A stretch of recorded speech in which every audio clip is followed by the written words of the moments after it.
From the banks of Dewey Lake, it's the Dewey Pod Monster.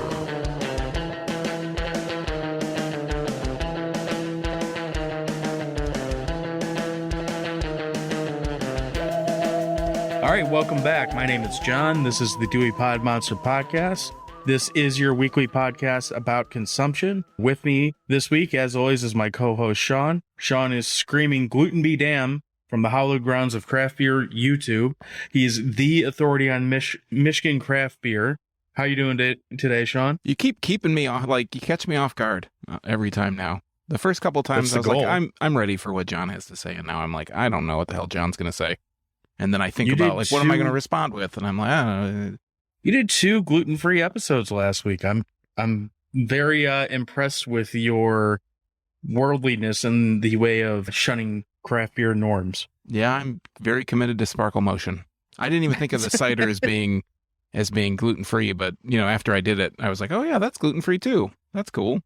I don't know. It's kind of interesting. The beer thing was super interesting. The Brewery Nix, because that's like, I've never really looked for gluten-free beer, and I know that you might drink some maybe that's gluten-free and not really know that it's gluten-free, but I was kind of surprised that it turned out as good as it did. I don't know what I was expecting, but I wasn't expecting it to be quite that good. I kind of figured it'd be like, you know, cardboard in a glass. So for it to even resemble I've had some... a double IPA and that be that good, it was really kind of surprising to me. I have a family member that legit has celiac disease, so I do actually have an eye open for craft beer that's gluten-free. I know, not so much for me, but it's nice to be able to. It's one of the things she always says that she misses is I think it's the Java Porter that Atwater does, which I'm always thinking like, well, that shows you how long it's been since you've had a craft beer, because there's many things that you could do better than that. But yeah, the only one I could ever remember from the past was it Woodbridge? Is that the name of it? They were like a gluten-free brewery. This is like way back in the day, like in the 2005, 2006, 2007 era. I don't remember that one. I know Holiday has like a quarter of a shelf that has like 4 different. Two of the beers are from the same brewery, but there's like 4 different gluten-free ones that kind of make their way in there. So we usually see them at Thanksgiving. So generally, week or two thing, because you know I'm a gracious host. I try to make sure everyone has something to get drunk with at my house.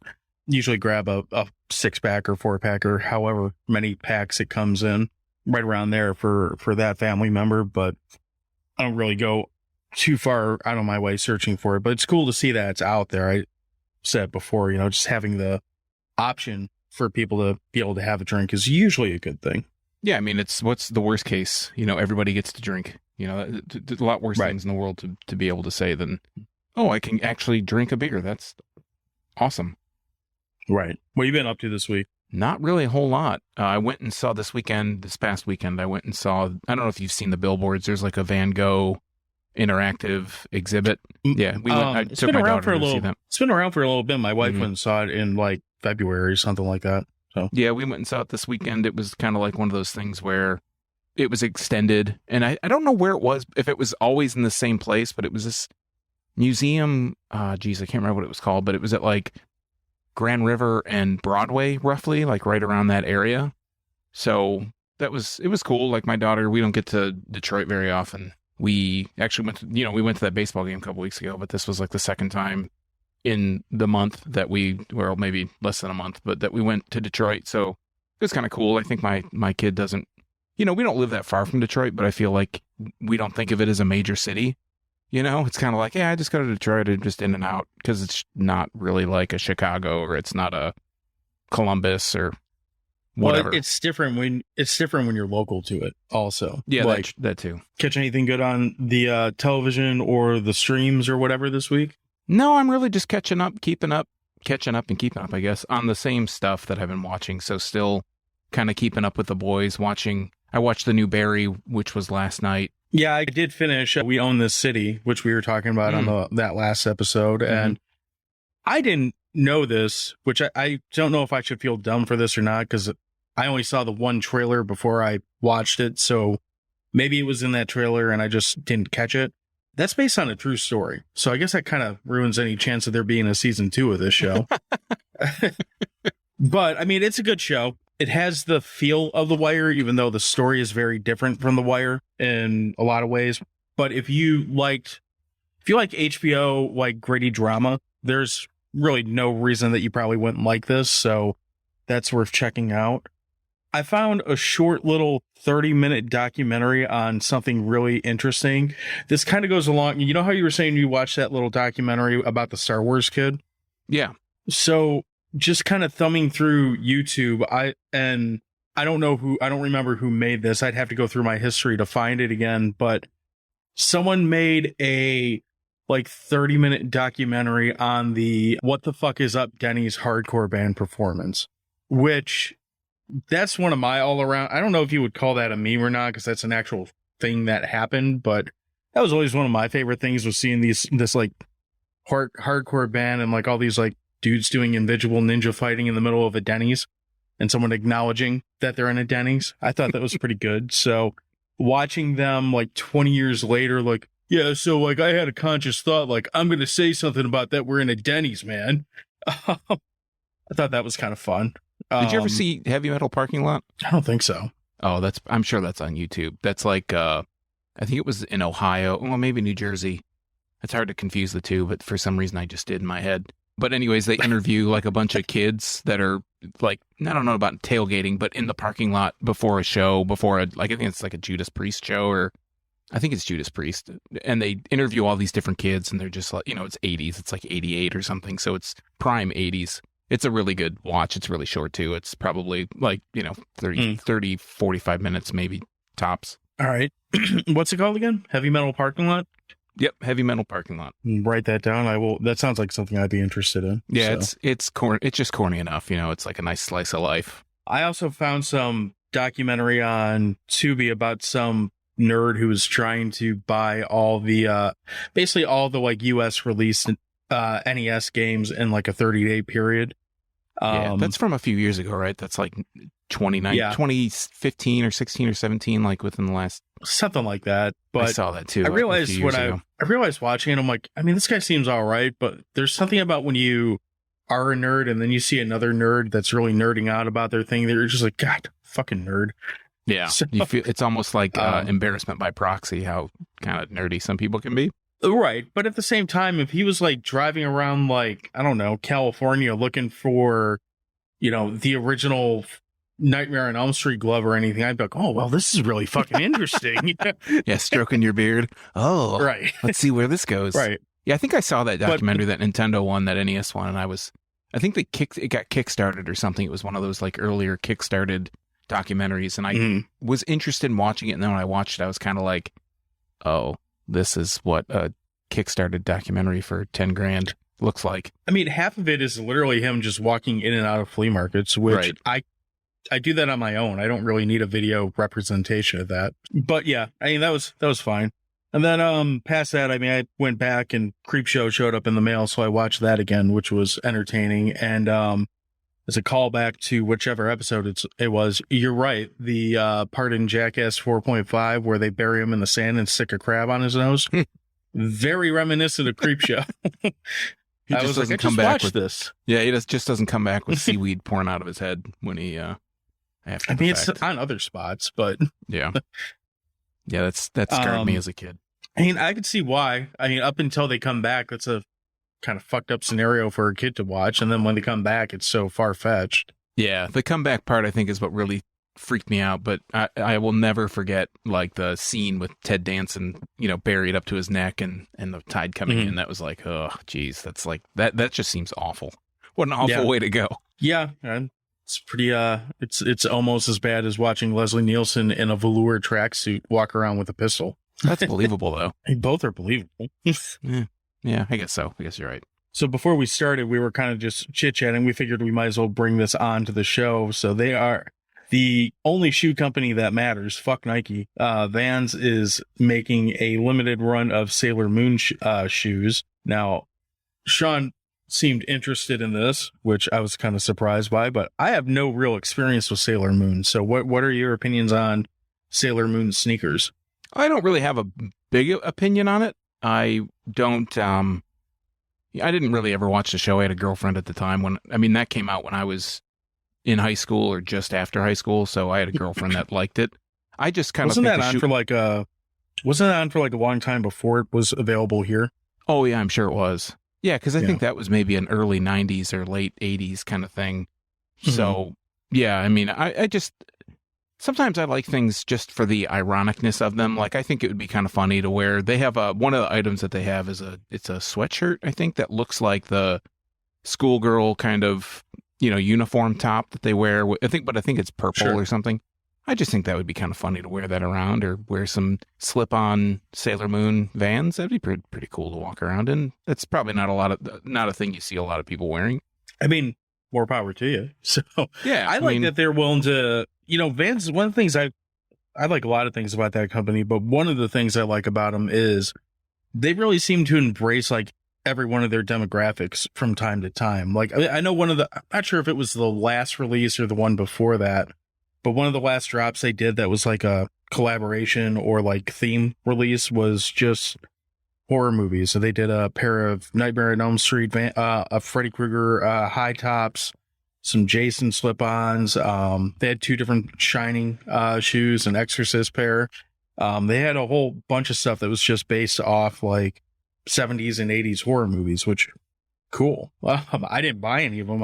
Mostly because I looked at them like, these are kind of cool, but I really don't need to have a pair of shoes I'm never going to wear because they're so fucking gaudy that I'm like, even I'm a guy that wears Hawaiian print Vans, and I thought they were gaudy. But I love the fact that they'll take the time to throw them out and do it. So yeah, I like the fact that they'll collab with just about anybody. They had SpongeBob SquarePants shoes and merch and whatever, and they have NASA stuff. They've had countless things, and then they have they got a U.S. Postal Service collaboration, which okay, so they didn't know that we were really clamoring for that, but whatever. If it works, if you want to look like Newman in Vans, you go right ahead. Hey, that's not a bad look. It's not a good look either, but no, it's got kitschy. It's kitschy, and that's another thing. I mean, say what you will, and we've talked about this in the past.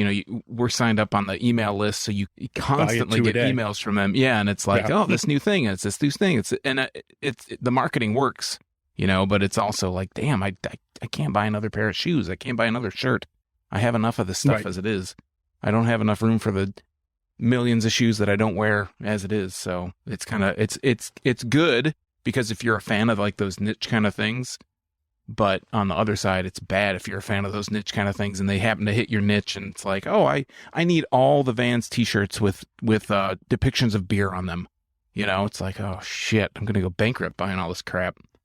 I've got like 3 hats with their beer depictions on it. So I know the struggle. But as much as we say, like, I don't need another pair of Vans, I don't have anywhere to put them, I keep managing to find a fucking place to put them. So I guess they know better than I do. So get rid of the food in the fridge, kids. Need to make more rooms for Dad's Vans. I mean, sacrifices have to be made. That's true. Builds character. That's true. So yeah, aside from shoes, we do have a topic this week to talk about. We might as well roll into that since we didn't have a ton of off-topic stuff. We're doing another music episode. We're talking this week about the 2020 release on Fat Records, titled Dancing with the Curse. This is the 4th full-length album by the band Get Dead. So I'm going to let Sean start on this one because this is a band that I really love a lot. So this is a band that he was kind of new to. So I kind of want to hear where you're coming from or what you took off of this first, and we can kind of loop back around from it. I was going to say these are kind of the hardest episodes for me to talk about because while things like, I do the beer YouTube thing, right? So I talk about beer constantly and I talk about trying new beer and I kind of know, I know the lingo, but I know the music lingo too. But with beer, it's kind of like, for me, it's binary. It's like, it's good or it's bad. Most things are most things are good. I don't really think that most things are bad, or I have criticism about them because I kind of know what I like. With movies, it's kind of the same. You can go look into it and kind of watch it and have an opinion on it where it's something that you like or maybe something you don't like or something that is okay. So it's, maybe I'm kind of going off here a little bit, but with music, it's kind of tough because it's hard to sit and listen to something and have like, oh, I really like this, but I can't tell you why I like it. You know what I mean? Or I really don't like this and there's just something about it that's rubbing me the wrong way. So Where usually for movies, I go, we've mentioned before in the past, we have the good, the bad, and the meh. I think with this album, I'm going to just give you my opinion on the album as a whole. And then, Okay. this may be a very short episode, but I'll give you my opinion as a whole, and then we can kind of maybe dig into some of the tracks. I don't know where you want to go with it after that. But so the things that I really liked and that really surprised me is I'm not really well versed in, I guess, is this what genre of music is this? Is this considered a punk album? I would call it a punk album. I'm pretty Okay. sure that's what they call it.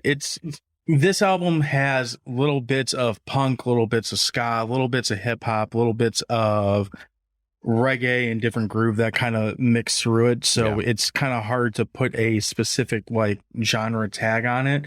For me, that's a huge selling point because that also makes it sound really unique and individual. So it's not going to be something where if you take like a band, say like, is a bad example because I haven't made an album in forever, but like the Dead Kennedys, that is straight down home plate. That's a punk rock band. There's no like straying off to go have like the 30-second like grindcore check or something just because they decided to do it in the studio. So this album's a little bit more avant, I guess you could say, as far as that goes.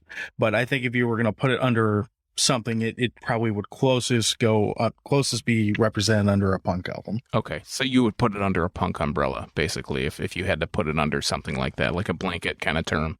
So I don't have a lot of experience listening to punk music, right? That's not really anything that, I grew up with listening to some albums. The last one we talked about, the last music album we talked about was the Misfits, right? Static Age. That's probably the album, like a punk album that I have the most experience with.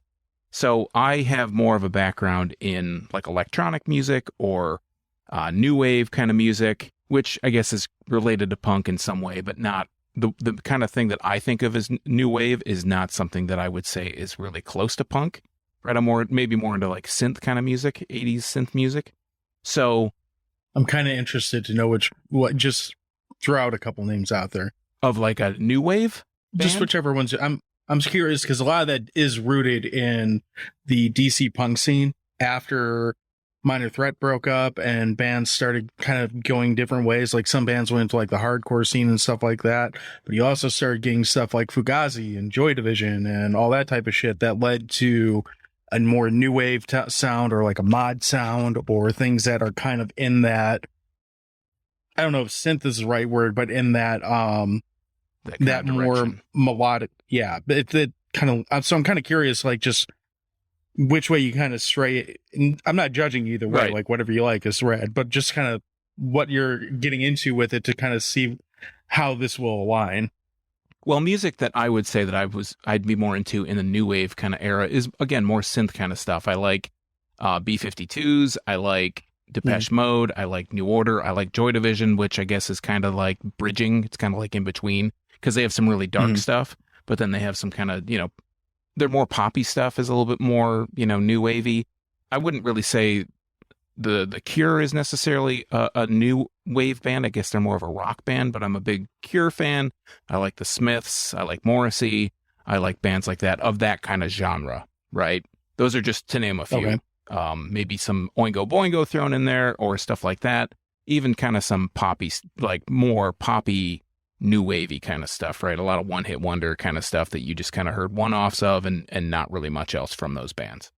So if you listen to Sirius XM and you listen to the new wave channel or next wave or whatever it's called, I like a lot of that music. Some of it, because it's played so often, you kind of get bored of it, so you want to move on. But before I listen to a station like that, any music they play on that station, I'd be like, oh yeah, no, I like that. Like I've heard it before. It's not something new for me. Okay. So getting back to this album, like I said, I'll just kind of give my overall impressions. So I actually wrote notes on this because this is very scholarly for me. I have to kind of do this, right? So I wrote like 0 notes on this because I've literally been listening to this album like for 2 years. Yeah, it came out in August. I want to say August of 2020. I've had it on, I'm not kidding, almost every day since then. Okay. I could, So- yeah. So this is what I wrote. And I'll just, let you interpret this as you will of how I feel about it. So I wrote, all around, while I'm not really into this genre of music, I do like the album as a whole. I don't see many holes where there's a song or two that I'd consider like a must skip. Like when we talked about Static Age, there were a couple songs like, I don't even remember what they were. Yeah, that's one of them where I would just, it's not a song that I'm really into. Or is it called Comeback? Is that one of the other, it's like a slower song on that album? That's the other, yes. Yeah. Yeah, that's a song that I will almost always skip. Like there is, unless I'm listening to it for a full listen through so I can talk about it on a podcast, I'm not going to go and listen to that one. So there aren't any on this that I consider a must skip. I feel like the opening of the album is stronger than the second half, but there's not really a clear line where it starts to kind of get weaker or something where, you know, you kind of get tired of it. You're like, oh, okay, is this thing going to end? Or am I just going to skip back and listen to the first few songs again? It's not like that.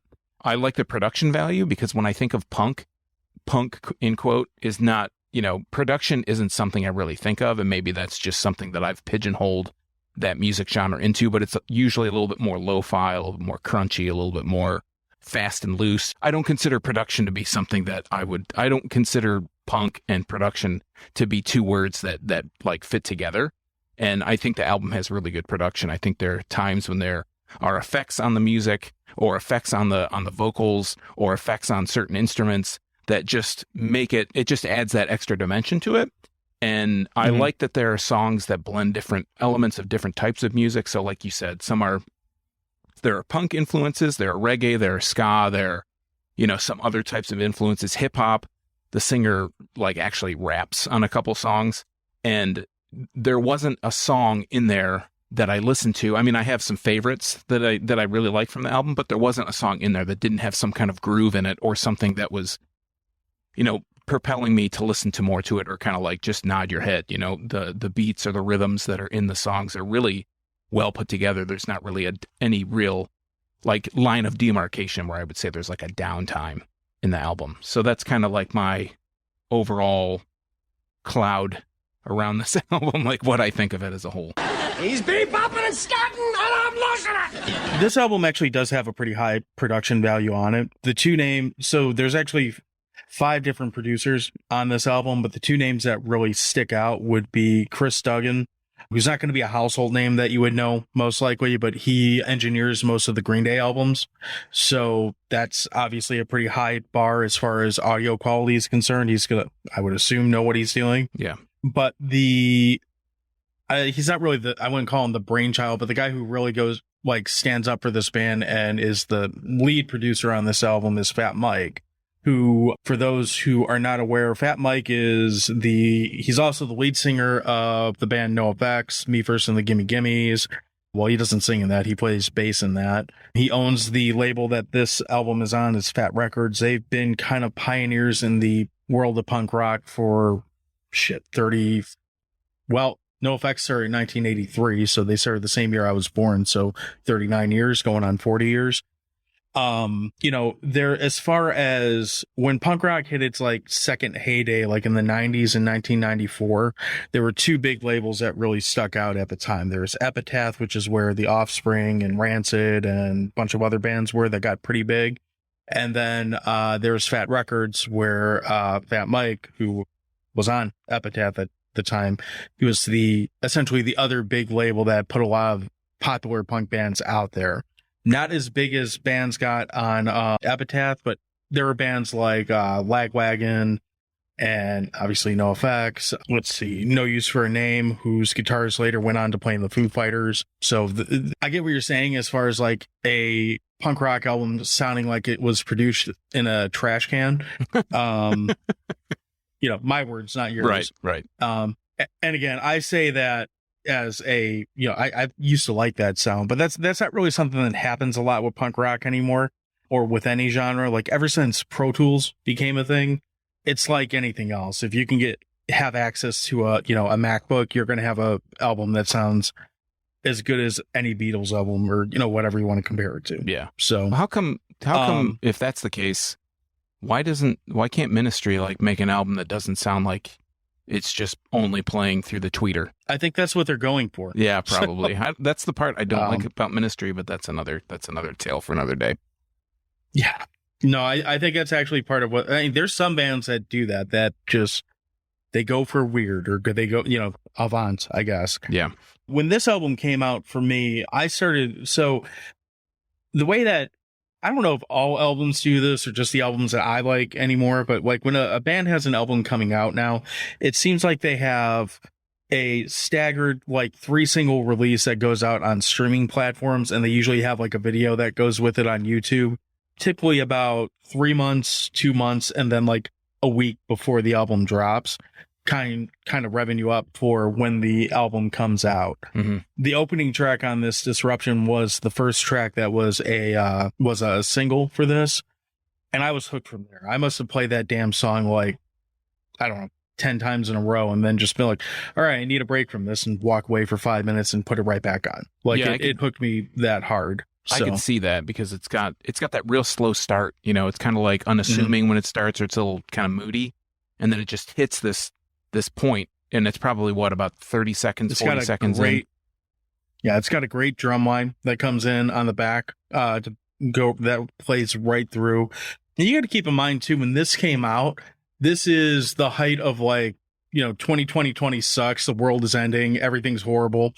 And for me, it was like, no, I want to go back into shitty bars with shitty people and just kind of like be grimy and listen to fucking angry music again. So for me, this, like, although I'm sure there was no one who would say this is what the intention was with the album, this was a shining light at the end of the tunnel of like, you know what, fuck sitting in my house all the time. Like, I'm getting back out to like doing what I should be doing. So I love every like track on this album's energy. The only point where it really takes a little bit of a dip for me, and it's not a bad song. Like, I want to stress that it's still a good song, but right in the middle of the album is the song Glitch, which is like a real slow, like mellow song. Yeah. It's not bad, but it feels like a real downshift, like right before they kick it back into like 4th gear. Yeah, that's like on the exactly album. what I wrote for my notes. That Glitch specifically, which is, I think it's the 5th track. It Something starts, like that, yeah. well, it's a little bit of a slower song, like you said, and it's the first real, I guess, quote unquote, slow song on the album, and it really primes you. So when the next song hits, Confrontation, because it's so much faster paced, it just really starts to get you pumped back up for the second half of the album. Yeah. And Confrontation is probably the most like pissed off, but like accurately describes my political views right now song that I've heard in I don't know how long. I mean, the first line out of it is fuck the left, fuck the right. Like, Yeah. oh, okay, I'm with you. And it just kind of goes from there. We don't really talk politics on this podcast, but it is, in this case, it's what the song's about. So Sure. you can't really talk about that song without bringing that up a little bit. Every single like song on this, though, again, it kind of, I mean, you ever find one of those bands that just kind of, for whatever reason, they just hit you right, and you just can't quit them for whatever reason. I mean, I had this album alone playing for the longest time. This is where I really I had heard about Get Dead before, but their other albums didn't really grow on me the way this one did until I really got into this. And I went back and listened to the other ones, and now it doesn't matter now. I just shuffle through their whole catalog all the time. But this album is got all the energy. It's got a great lyrical composition throughout the entire album. Everything that's said on it, it sounds like it's coming from a very real place. It doesn't sound like it's manufactured or fake, but it still feels relatable in a lot of ways. There's also, because of that hip hop background, there's some points where I'm like, I don't know what the fuck he's saying, and I just kind of move on. But that happens a lot with pretty much any album to me. Yeah. Sonically, this album, I say it's got would put it more into the punk rock like moniker, just because of the way the guitars are tuned. It's got that like good edge to it, and it's got a great tempo to it, so it pushes everything along really quickly, with that one exception. But it will still kind of break into these other, like I said, we were saying, grooves, or you'll hear little ska riffs here and there. There's never a horn, thank God, or anything like that. I like horns, but I don't need them all the time. I don't know how that would even fit in any of these songs. Like, thinking, you mentioned not hearing any horns, and you don't, and I was just thinking, like, where the hell would they even fit it in here? Sonically, where would it fit into all this other stuff that's going on? Do they have horns on any of their older albums, or is Is it kind of all guitar based and whatever else? So their older albums are a lot more like acoustic sounding guitar. Okay. There's a lot where I'd have to go look and see how it's actually recorded. Like I haven't, but it has a lot of that sound of like we have the electric mix with like acoustic on a lot of it. There's a lot more folky, strummy, sing along type stuff. I want to say there might be like maybe a track where there's a horn in it, but I could be imagining that too. We'll put it this way. I'd have to go back and, well, I'm not going to go back and listen to it all right now. That would take a long time and really disrupt this recording, but, Come back for part 2. Right. If I wouldn't be surprised if there's a track or two with a horn in there somewhere, but I can't remember it off the top of my head. Right. There's not a dedicated horn member. If there's a horn in it, it's one particular song, but it's not something that's a reoccurring theme. Yeah. I can tell you when I saw him live last year, there was no horn for whatever that's worth. Yeah. So you're right. These music episodes are a little bit harder. We tend to go shorter on these. Yeah. Well, it's hard to kind of beat it into the ground. It's like, I like it or I don't like it. And then we could go song by song, but you kind of start getting into there's high points and there's things to me, like there's just music. It starts to like, I don't think generally a voice, like you were kind of saying before, you get kind of confused or you just kind of, the words just kind of blow by you, you don't really pick them up or you're not understanding what are said. A lot of songs these days, if the vocal, I might not even pay attention to what the lyrics are saying. The voice is just another instrument to me a lot of times, and it takes multiple listens before I start to pick up what they're saying or just sing along with it, or in my head, and then even more listens where I start to actually pick up what the lyrics are saying, like what the meaning is behind it. And I really have to listen and pay attention to be like, oh yeah, like, so for example, I don't know if we talked about this, but I've been, for whatever reason, been listening to a lot more Cypress Hill lately. Like listening to the first couple albums. Right on. Yeah. And I don't even really smoke, but the highest I've ever been in my life is when I saw The Offspring. And the reason why I was so high at that show is because they were opening for Cypress Hill. Yeah. And anyone who tells you that there's no such thing as a contact high needs to go see Cypress Hill, because there is such a thing as a contact high. Well, there are all these, I've listened to the first 3 albums specifically of Cypress Hill numerous times. Under the influence, not under the influence, just listening to it, and listening to it. And now listening back to it, I pick up on the lyrics and I'm like, oh yeah, like I'm even just saying them in my head while I'm listening to it, but then I'm actually comprehending and finally starting to really, not that they're super complex or anything, but you actually go through and you're like, oh yeah, this is what they're saying. This is what he's talking about. And all the slang and all the words and all this stuff. But even if you just don't pay attention, it's just another sound. You might be saying the words in your head, but you're not really paying attention to it. So it's hard. Well, unless I would think that's especially true for an album like this, where it is, for the most part, it's an intense, fast-paced album. Like yes. I think it's a 31-minute album altogether, and with the exception of one song, these are mostly like 2.5-minute little sonic booms of energy that are coming out at a pretty high intensity. There's a couple spots where they kind of will tune it down and kind of make it a little bit more like the song Hard Times it's probably my favorite track on the album, like if I were to say just one song. But that song's got a lot more, it's a little bit more like rhythmic, it's a little bit more, it's still got this dirty like loudness to it, and it will hit a point where he'll hit like a second decibel where he's going harder and faster than the rest of it, but then it comes back down with that like little melodic, it's almost like a little bit harder ska riff that switches back over to like a more, almost like a thrash riff with it at the same time. We were kind of talking about vocals, and when I first listened to the first track, I really noticed obviously the vocals, the voice. I don't even know who any of the people's names are on this album, so I'm just going to refer to the instrument and I'm going to say the vocals, right? The vocalist, his name's Sam King. Okay, Sam King. Sam King's his lyrics, or his voice, is kind of, it has that raspy kind of quality to it. And tell me if I'm totally off base, but I noticed it especially in the second song, which is Nickel Plated. He sounds, to me, he almost sounds like Tim Armstrong from Rancid. Like the way that his voice is, the kind of raspiness to it, that kind of gravelly note that Tim Armstrong has. He has like a similar kind of tone to his voice. I can agree with that in tone. I think he's a lot better at enunciating his words. Yes. Yes, 1000%. Yes. Well, and that's something for Tim Armstrong that's really developed, however you want to word it, that's changed quite a bit. Like if you listen to him and, on Operation Ivy's album, he's a lot more easy to understand than he is on like the last Rancid album, where half the time he sounds like he's mumbling through the whole album, which I'm assuming that's a choice. But, again, you see him live and you can, as someone who listens to Rancid a lot too, like when I see them live, I can pick out like every word, but how much of that is because I listen to them all the time and I know the words, and how much of that is because it's actually coming through clearly? I don't know. Yeah. How much of it's like imprinted into your brain because you just listen to it so much, or you probably even looked up lyrics at some point.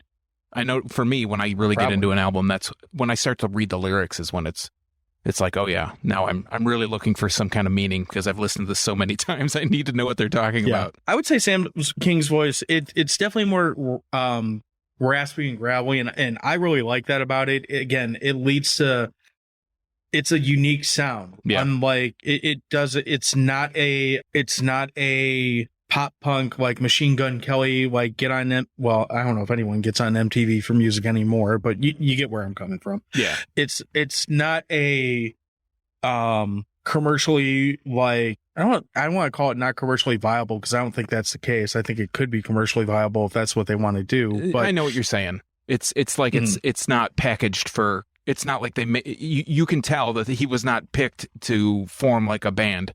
Like it's not a manufactured band. It's not like a boy band that they turned into a punk band. Right. I don't want to say Blink 182, but like, it's Sum 41 or something where it seems like the guys are kind of, good looking and they put this band together. And I'm sure that neither of the backgrounds of either of those bands are that, but those guys, they have commercially like available or commercially appealing voices. It's not, they don't sing like this guy, like Sam King. Hello, Sam King, my new best friend. They don't sing like him. He doesn't sing like they do, and they don't sound the same. Right. But again, to me, that kind of lends to what I want out of a good punk album. I don't want like fucking Pavarotti singing about, skateboarding. That doesn't make sense to me. So Andrea Bocelli plays the blues. He sings to you about his girlfriend. Andrea Bocelli sings PBR and Chevy. Yeah. Imagine Josh Groban as the front man of this band. What would that sound like? Let's do that. I mean, I would watch it. Oh yeah, it'd be thoroughly entertaining, but I don't know how well it would or how long it would last. I can imagine the rest of the band looking at him like, what the fuck is this? Right. So, who is this guy? So do you have any like high points that you want to point out on the album? No, I just think that it starts off with Disruption, which is just a total banger. Like you said, when you listen to it and you heard it the first time and you listen to it and you listen to it and you listen to it, I could easily see myself listening to this and listening to this and listening to it. I just think, like I said at the beginning, I think that it just has such a groove like throughout. Each song is individual. It's not like, I was thinking about this earlier. I was listening to some music while I was working out, and it's like all these hip hop albums, especially nowadays, and they all have this like trap beat to it, right? With the hi-hat or the cymbal or like rim shots or whatever. And they just have the same kind of cadence. Like they have the same kind of cymbal sound or the same kind of hi-hat or the same kind of rim shot sound throughout. That's why I have a hard time listening to that stuff. Yeah, it's like you've heard one song, you've heard them all. And with this album, it obviously it's cohesive. It feels like it's one unit. But there are songs in here, like we've said, there are some that have like a bit of a ska or a reggae kind of vibe to them. Glitch is a song that at the end, it actually starts to get glitchy. I forget if it's Confidence Game or Pepper Spray, maybe even Green's Girl. It's one of those songs towards the end where the vocal, they do like this. It's almost like a crossfade effect, like when a DJ crossfades or scratches between records, and you get that like phasing effect on his voice. They just do these different things. So it musically and sonically, it just has all these different facets to it. And I feel like it's an album. Yeah. I mean, I've never even heard this album before I listened to it for us to talk about. Right.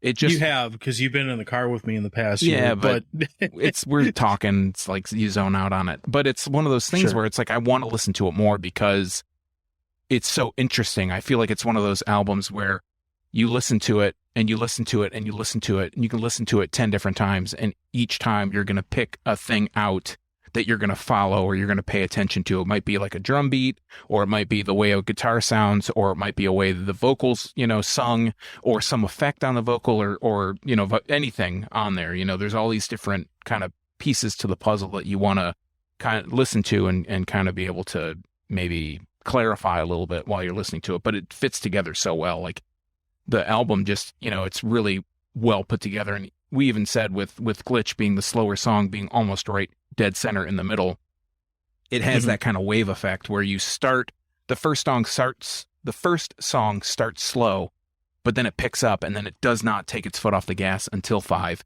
and then at 6 it picks up again. And I don't remember song 12, the last song, Take It. I don't remember if that slows down at all. I don't think it does. I feel like it kind of just carries up. It has like an anthem type feel to it. Yeah. It's not as quick and thrashy aggressive as some of the songs like Fire Sale, for example, or Disruption, or some of the ones or Confrontation. Yeah. Where it really is trying to open it up. But it's got like, I'm going to say this from like what I would expect it to see if I saw it live, and I don't remember if they played this song when I saw them or not. But it's got a real like sing along type feel to it. Like it's the type of song, like when I think of punk bands, like I don't want to think of a band that's like up on a stage and they're so far away that you're seeing them, but you're not really fucking seeing them. They're like, so like, I like seeing bands where they say they're on a stage, but really they're on like a piece of plywood that's set aside that happens to have a drum set on, and that's what they're calling a stage. Yeah, it's so like they're the height of a right. pallet or something. They're just barely above you. Right. Now, that's not how I saw this band. Like, they were on a bigger stage than that, but that's generally when I hear like a punk band, if I can't get the feeling like this would be cool in that type of environment, then it usually kind of loses some effect on me. Like, that's my ideal way to see this kind of music, which sounds stupid, but I mean, it's what it is. Yeah. But that's kind of the impression that I always got with the last track, Take It, is it's got this like anthem kind of sing-along effect to it that would be good for a show like that. With their older music, you said it was a little bit more kind of folk punk kind of thing. Do they have more anthemic songs in the older releases, or is this kind of like a newer kind of thing that you see in this album? It's interesting. Like, so Take It to me, it doesn't sound like anything on their older stuff. In fact, the majority of this album really doesn't like sound a lot like their older full lengths, where it does kind of sound similar. There's a couple songs on their self-titled EP that came out in 2010 and the EP Bygones that came out in 2014 that have a little bit more of this like amped up like aggression in them. So I don't know if you were paying attention to it. I put a video up in Liquor Store the other day, and I put a Get Dead song on it, and it was off of the 2010 album. It was called $1,000 Bender, and that sounds more like a lot of the stuff on this album than most of their kind of stuff in between on the other full lengths. Mm-hmm. The stuff on their full lengths has kind of like a weird sing-along like thing to it, but it's almost like dive bar sing-along, if that makes sense. Yeah, no, I get what you're talking about. Kind of like drunkenly singing along with the band. Yeah, more upbeat than a lot of those are. Like it's not like listening to like the end of a Dropkick Murphys album where it sounds like everyone's falling over on the floor, that kind of sing along. But it's definitely got this like communal like tap room bar feel. Like that's where it would end. If you watch some of the old videos, it's a lot of what it looks like is they're basically in a small room and there's people surrounding them and they're all singing along. So it's got that feel to it. It reminds me actually a lot of another band who's different in that they're a lot more folky than what Get Dead was, but it's got that same feel, is a band, Days and Days. They're another like crusty punk band that plays that kind of thing. And a lot of their songs they're weird because they have songs where they like straight up do the like death metal growl in the middle of playing like a banjo, which those aren't really my favorite tracks of theirs, but their other stuff I like. When they don't do that, I like them a lot. So it's kind of, pick your song. It's closer to that type of feel though for a lot of the older full length albums. What's interesting about it is even going back to like the older stuff where it is kind of folky and kind of more mellow like that, it still feels like the same band. Like it's not, I'm trying to think of a band where they kind of change their sound and you're like, it just doesn't, it's maybe a bad comparison because they do this a lot too, but it's not like Weezer where like there's so many people that love like Weezer's first two albums, the Blue Album and Pinkerton, and then they change their sound a little bit, and people are just like, doesn't even sound like Weezer anymore. It's not like that. Like, it's still very recognizable, especially if you listen to some of the newer stuff of Weezer's, which I don't recommend doing. It's pretty bad. If you want to listen to that, go listen to the Albummer podcast about it, and they'll talk you out of it. But it still feels like cohesive. It feels like a band that's evolving with their sound and kind of taking what they've done before and growing into a bigger sound, where it doesn't feel like they're abandoning what they did before. It just seems like they're adding a new stack of cards to their deck. Right. They're not reinventing themselves constantly, but they're slightly changing it and evolving over time. Right. Yeah. So, but I do think that of their four, like, really, if you want to say their 8 albums, if you include the EPs, the 4, whatever, however you want to word it, this one, to me, from start to finish, plays like, well, I say, to me, it plays the best. I think it sounds the most polished. I think it sounds the most well thought out as far as not just song composing, but lyrically composed. Like you mentioned, that sonic flow to it where it has the ups and the downs and goes through. That's very apparent and well. I would say it's probably well thought out in how it plays on the album. I guess you could just shuffle it together, but I would think someone probably said, let's do this.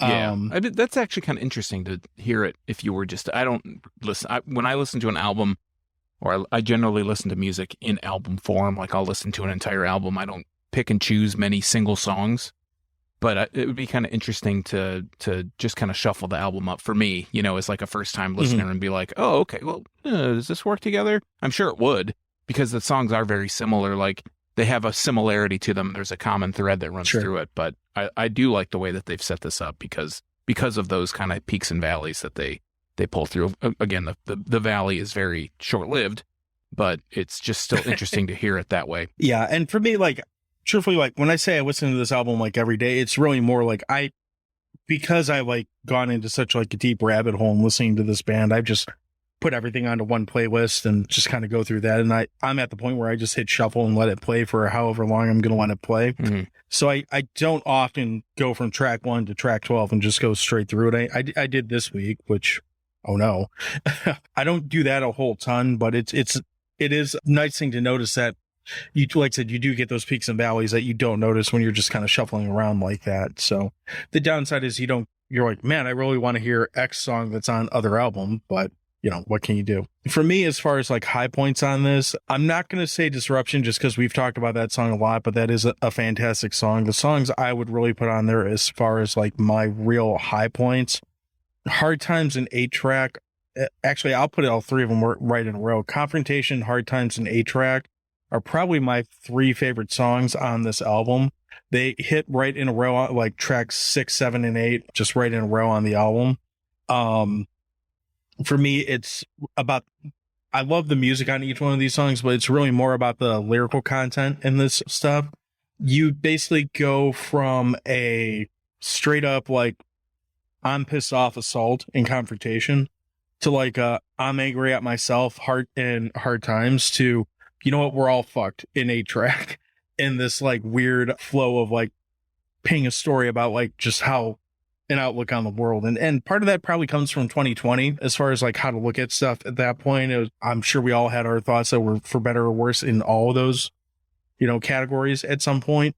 So that little section of the album, and those are for me the 3 tracks that if you were going to take 3 songs off this album and say that's the only ones that you would have, those would probably be the 3 that I would pick. You run the full gamut of emotion, 7.5 minutes. Yeah, well, you could throw Glitch in there for another, even 8 minutes and kind of have a mellow moment too. Right. So in all honesty, I put strong tracks, that was like a little subject in my notes. And I have, there's 12 songs on this album. I have 1, 2, 3, 4, 5, 6 songs as strong tracks. And I think I just stopped writing stuff down because there were, again, so many for me that I just enjoyed. Like I liked listening to them. I didn't always necessarily listen to exactly what was being said, but I got the gist of it, and I just kind of stopped writing them down. The last one I did write as a strong track is Confidence Game, but not to say that the other ones weren't strong. It just these are the ones that really kind of struck me. To be like, okay, well, I'm going to write down some of the tracks that I thought was strong. But like I said, there aren't any that I think the only one that I would even say that when I was listening to it through that I would be like, this is okay. I think Nickel Plated, the second one, was the one I was kind of like, I think listening and getting too wrapped up in what the vocals sounded like and kind of making that Tim Armstrong comparison was kind of taking me out of actually listening to it. Like, oh man, who does he sound like? Who does he sound like? He sounds like somebody. And it was instantly like, oh yeah, okay, now I remember. Nickel Plated has that nice little bit at the end though, where you get the drop from Sling Blade on it. Mm-hmm. Yeah, so that's always a good plus. That's hilarious. That's the Dwight Yoakam part in Sling Blade. We ain't got no goddamn band. Yeah, I mean, again, this band for me too, like this band got me going back out, not just like to local shows, but going back out on the road to see shows. This wasn't the first band that I saw after the world ended. This was like probably the second or third band that I did, but this band convinced me like, you know what, fuck it. I am getting on a plane and I am going to fly across the country to see one band play an hour set. Granted, there were other bands I wanted to see in a beer fest around this like concert too, but if I'm being honest, the reason why I paid for the ticket, paid for the plane, and got out there was to see Get Dead. I was like, other stuff's great, but I've seen all the other stuff. I want to see this band. So, yeah. And although they've been playing some shows in the States, it's all been mostly on the West Coast and stuff like that. So I really hope that they find a way to get within a, 1 day drive again sometime soon, but I don't see anything on their tour schedule coming up anytime soon. I think they got a show in Philadelphia coming up in September, but I'm already going to Chicago in September, so I don't know if I can make that. If you are into this one, I'm not trying to push you on this. Like, it'd be a while before we get to another one of their albums, just because if we start going into albums, probably should do one that's, even though you picked the Misfits album, we should probably do one that doesn't sound like I picked it. So, I've already got a couple in my head that I'm like, I'd love to hear John's take on this album. Well, if you did dig this album, if you like, I know you said before, you're kind of like you find that album that you like from a band and stick with it kind of thing. Whether we do an episode on it or not, I'd be interested to hear what you think of some of their older stuff, just to kind of see how they do change with it. I'm glad to hear that you didn't hate the album. That's good. So yeah, it would be good about that. It does take a lot for me to totally write something off. It would challenge accepted. Yeah. Well, no shit. Can we rewind this? Can we edit that out? Yeah. I mean, I did really enjoy it. You had talked about it, and I was it didn't shade my opinion on it because I didn't really have any opinion on it. I was like, okay, well, I'll listen to this, But listening to it, I did really dig it. Like I said, it just kind of, the whole album just had my head like nodding, at the beat or whatever. So I was pleasantly surprised. Well, good. Again, clearly I'm a big fan of this one. I can't recommend this album enough. I would go as far to say this is probably the best album that I've picked up in the last 20 years or so. I liked it enough that I've bought it twice, once for me and once for someone else. Just saying like, nope, you're going to listen to this whether you like it or not. So I keep pushing this album on people, whether they know it or they're not. They've apparently, if you know me, you're probably going to have to hear this at some point. So, but I think that's going to pretty much cover it for this week. I think if we go too much deeper with it, it's going to start to feel like we're spinning wheels on it. Like I said, this album is available pretty much anywhere you can stream albums, or of course you could buy it. You could also check out, if you like the album or if you already like this band and just want to check out some of their stuff, you can get their merch off Stupid Rad Merch. I've gotten stuff from there, and the guys who own that are super cool too. So they're definitely a small company that's worth supporting. In the meantime, if you want to support us, that would be just as great. You could follow us on all the socials. We're at Dewey Pod Monster. You can also, if you want to, give us some feedback on our Anchor page, which is anchor.fm/Dewey Pod Monster, where you can leave us messages. Sean, you have things to plug your plugs. Yeah, I was going to say, if you have other albums or movies or anything else that you would recommend or suggest we give a listen to or give a watch to, drop us a line on an Anchor page or hit us up on social media, review, all that good stuff, that helps us out and helps us figure out where we should go and where you guys think we can get better. But anyways, you can find me at youtube.drafttherapy.com. That'll take you directly to my YouTube channel, where I review Michigan craft beer for the most part, but occasional ciders, occasional gluten-frees, and occasional beers from outside the state. You can also find me on all the social networks, except for TikTok, at Draft Therapy. Well, guys, so we will be back at our normal time on Tuesday morning. So, again, thanks for listening. Thanks for downloading us. Like, review, subscribe, all that good stuff, and we'll talk to you soon. All right.